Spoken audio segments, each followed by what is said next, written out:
Pode? Pode, já está gravando de novo. Pronto.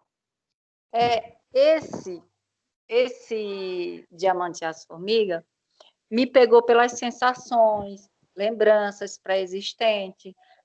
Eu achei bem anos 90, sabe?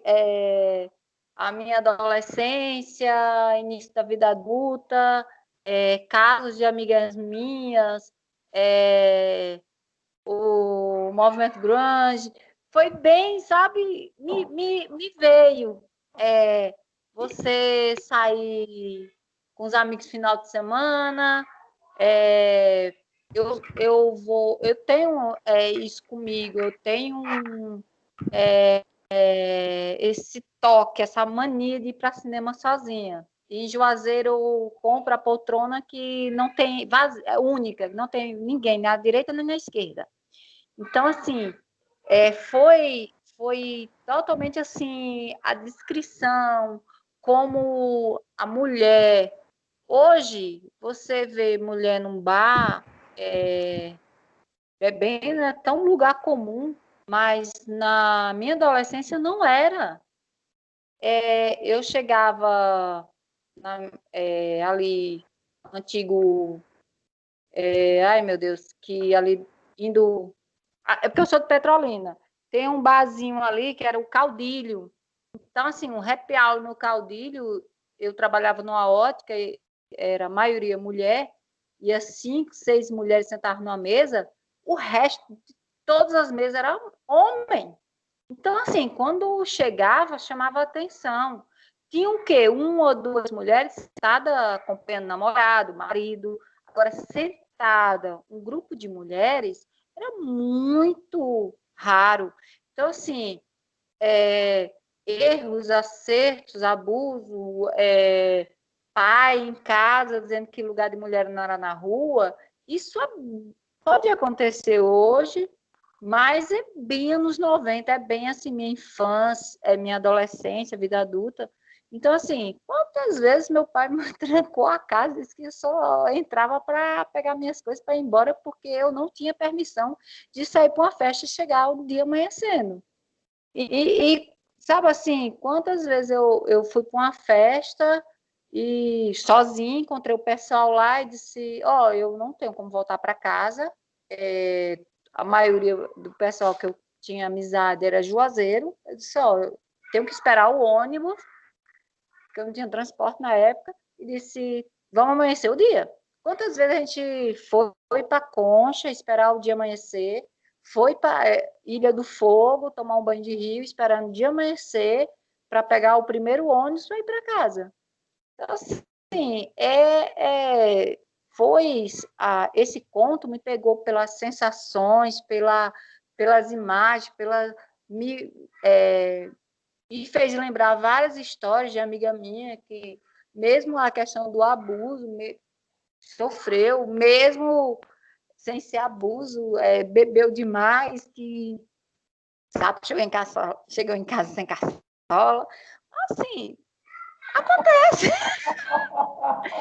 Então, o que me tocou foi isso. São memórias negativas, positivas, mas é minha história, minha vida, histórias de amigas minhas. Quantas vezes eu saí do trabalho, sentei numa praça, ver o movimento. Então, quando eu era adolescente, matava a aula e ia para uma praça, ver quem passa, até da hora de ir para casa. Assim, é bem beber, sabe, extrapolar os limites. Eu não tive essa de independência, de morar só. Estou tendo agora, já adulta. Mas tinha amigos que moravam sozinhos, sem, sabe, a responsabilidade de juntar, era assim, trabalhar para pagar água e luz, e olha lá, às vezes cortava, mas birita nunca faltou. Então, assim, não tinha uma cama, não tinha uma geladeira, sabe? Era bem... Então, assim, foi um ponto que me pegou pela emoção, pelas lembranças, doce, amarga, agridoce, mas que me fez pensar, lembrar, sabe? E o que, como eu digo, o que eu já falei, a lembrança, o que eu passei, minhas experiências, foi o que me fez hoje. Então, não é que, porra, eu não devia ter feito isso. Não, sabe? Faz parte, quebrar a cara, como diz meu pai, quebrar a cara, tenta de novo, quebra de novo, você aprende no erro, não é no acerto. Então, eu amei. Assim, o que ficou foi isso. Tanto que eu estou falando mais das minhas emoções. O conto todo que eu li da formiga, dela comparar, né, que Tanajura. Então, foi tudo muito... Me pegou pela emoção da lembrança. Então, eu gostei muito desse conto. Foi, como eu disse, foi o meu segundo preferido. Mas vou parar por aqui, senão eu continuo. Mas se alguém viu algo diferente, algo negativo, mas eu não vi negativo. Foi gostoso, foi bom. É interessante, Simone, esse barato, você ter falado de quando você colocou ele dentro dessa data, nos anos 80, anos 90, por incrível que pareça, esse foi o meu primeiro conto escrito. Foi um amigo meu que é escritor, chama Sidney Rocha, falou que eu sabia escrever contos. Eu não sabia, eu não me metia nisso, não. E ele me pediu para me escrever algumas coisas, me provocou para me escrever algumas coisas. E a primeira ideia que a gente teve foi, a gente ia falar de algumas outras coisas, aí ia falar de quê? De abuso. Aí, de abuso sexual. Aí, queria que ser uma coisa assim, eu sempre gostei de escrever em cima de uma base de uma coisa que fosse real. Abuso sexual é uma coisa que é falada hoje, né? Antigamente, quando eu era adolescente, essa coisa era absolutamente comum. Aliás, não era discutido como abuso. A menina ficar bêbada e alguém comer ela era uma coisa tão comum que não se falava nem naquele momento. Entre a sexta e a segunda-feira era um território de limbo, entendeu? Então, esse ponto, eu quis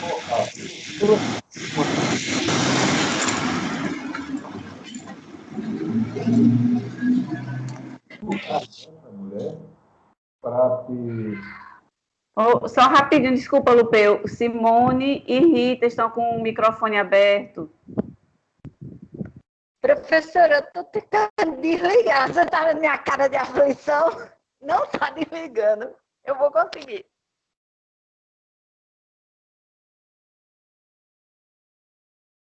Então, pode? Então, quando eu tentei falar dessa coisa, para mim era uma coisa, já é um ponto antigo, que eu escrevi, mas diferente de boletim, que é uma coisa que eu fiz pelo afeto, é uma coisa que eu fiz pelo desenrolar de um personagem que eu poderia brincar com ele, eu poderia fazer...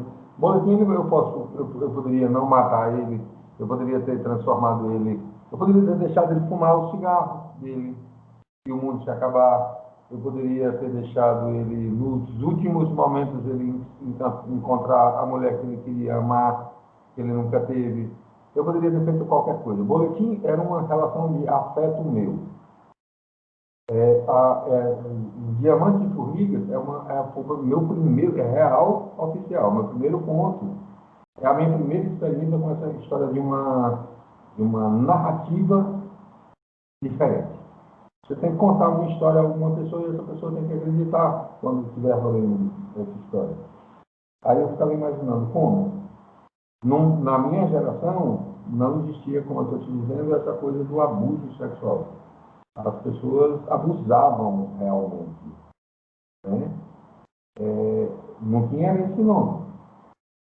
Entendeu? As meninas não falavam, os meninos não falavam, e ficava tudo quieto e estava tudo certo, mas que isso era uma coisa absolutamente comum. Comum.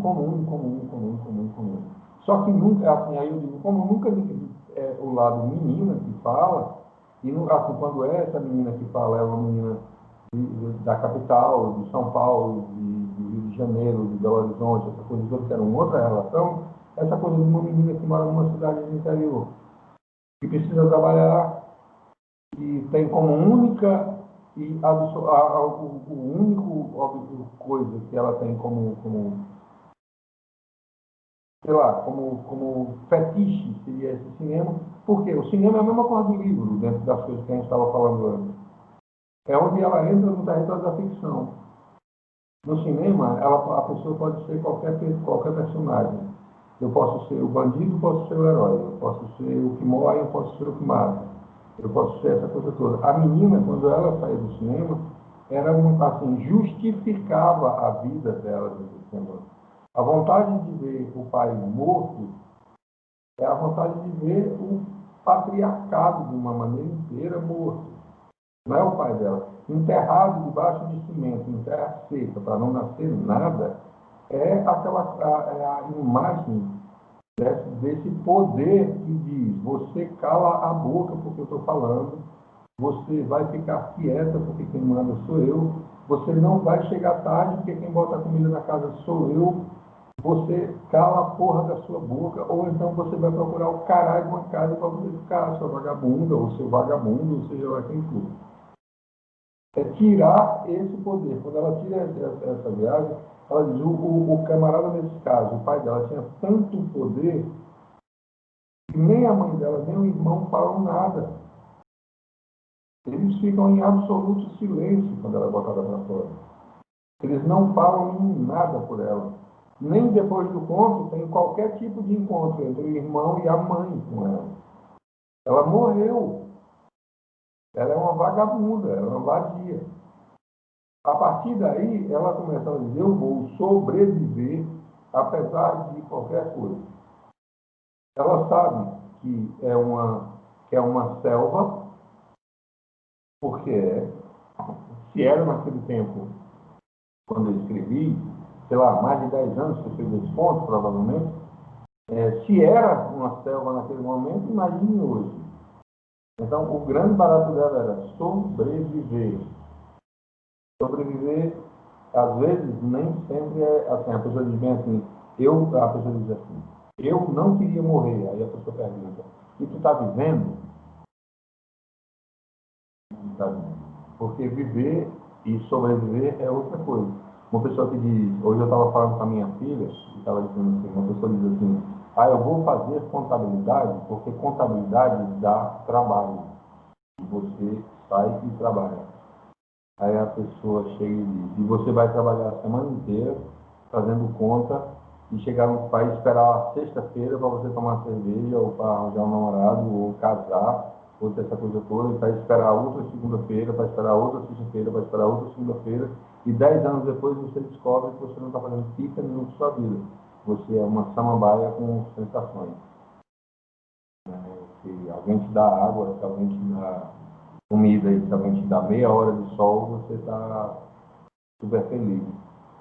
Então, eu digo para minha filha, eu digo para quem está me escutando, eu digo para quem me lê, é que a pessoa, assim, eu acho que cada pessoa tem uma semente nela mesma. A pessoa é samambaia se quiser. Entendeu? Quando ela diz ao cara que o camarada comeu ela, tirou a calcinha dela, comeu ela, deixou ela, passa a mão na buceta dela e cheira. Você sempre que tem cheiro de um homem que comeu ela diz, porra, devia ter mesmo ter dito. Ela queria ter curtido também. Sabe? Ela já está num estágio em que esse questionamento é pelo viver. Ela quer viver, ela quer viver. Então ela diz assim, eu vou sair daqui quando meu pai morrer. É porque tem um ditado antigo que diz assim, o rei está morto, viva o rei. Meu inimigo é o rei. Sempre meu inimigo será o rei. O meu inimigo é o rei. Quem é o rei? O rei é de Paulo Confim, que é o prefeito da cidade da Bahia, a Bolsonaro, que é o rei do Brasil, dentro de uma história dessa. Meu inimigo é o rei. Todos os outros inimigos pequenos também são a representação desse rei. Sabe? Eu acho que o grande barato é a gente fazer assim, dizer assim, entre todas as coisas que a gente está fazendo, algumas delas a gente pode dizer assim, eu estou vivendo, está tudo certo. Está tudo certo. Sabe? Fora disso, é literatura. Como diz Manuel de Barros, diz assim, 90% é mentira, só 10% é invenção. Da vida da gente, o que é 90% mentira? Da vida da gente, o que é 10% que é invenção? Sabe? Eu estou botando o Manuel de Barros dentro de uma parada dessa, mas é bem dentro desse negócio. O que é importante para a gente? A gente está lendo um livro, seja ele qual for. Se a vida da pessoa é ser do lar e essa coisa toda, eu não estou dizendo que está errado, não. Se a pessoa acha que ler um livro de receita que é a coisa mais importante da vida da pessoa, fica feliz.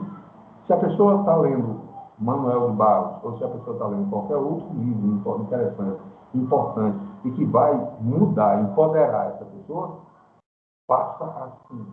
De um jeito ou de outro, todos nós, no final do jogo, derruba as pecinhas todinhas, o jogo termina, todo mundo morre. Eu não conheço ninguém que não morra. Por isso que eu falo tanto em morte. Viu, Maria?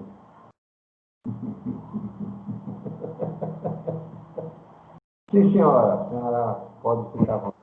Ai, sim, é o recomeço, né? É a mudança, como você mesmo falou. Mas quem está no comando hoje é Marília. Sim, senhora. Algumas pessoas precisaram sair, mas a gente ainda tem um grupo bom aqui de partilhas. Não sei se alguém tem alguma coisa para comentar. Eu não sei se também seria interessante se a gente consegue ver, Simone, não, Marília, se você consegue passar daí do seu computador e compartilhar a tela, por exemplo, ou eu daqui, com dos recitais que foram feitos. O que vocês acham? Acha sem graça essa sugestão? Não, incrível. Eu queria comentar também sobre esse ponto. Pronto. Então vou desligar o meu microfone. Pode falar, Manu. Esse foi o primeiro conto de Lupeu que eu li, né? Foi o primeiro e foi o que mais eu carreguei desde então. Quando eu terminei de ler esse conto, eu fiquei sentindo um ódio tão grande, e aquela personagem me permitiu sentir aquele ódio tão grande, que é isso que eu fico mastigando sempre que eu lembro dessa história. Porque eu percebi, enquanto eu lia, que ela era uma mulher cheia de ódio, né, pelo pai ali, quando ela sempre falava que queria vê-lo morto, não antes dele morrer, e de morrer e ficar bem tacado, que ele esteja lá no quinto dos infernos. E eu fiquei sentindo esse ódio. E toda vez que eu fico pensando nele, é sempre esse ódio que me surge, assim. Porque, como Marília falou, né, lá no conto não tem a palavra estupro, mas ali é um estupro, né? E ela não se dá conta, ela não percebe dessa forma, assim, não usa essa palavra também, né? Ela fica voltando nesse assunto, mas não usa essa palavra que pra gente é normal, e naquela época, como o Lupeu aí tá falando, não era. Eu fiquei, mulher, pelo amor de Deus, você foi estuprada. E ela sempre nessa objetividade, né? De querer ter participado. E eu fui tomando aquela raiva por ela. Enfim, eu queria comentar isso porque realmente, de todas as emoções que eu senti, da tristeza, da alegria, do encantamento pelos contos, eu acho que esse ódio é o mais presente, assim. Quando alguém me perguntar um conto de Lupeu, talvez eu recomende esse junto com Fiat Lux, sabe? Para se permitir sentir essas emoções, porque acho que a literatura também tem esse poder, né? De despertar não só emoções,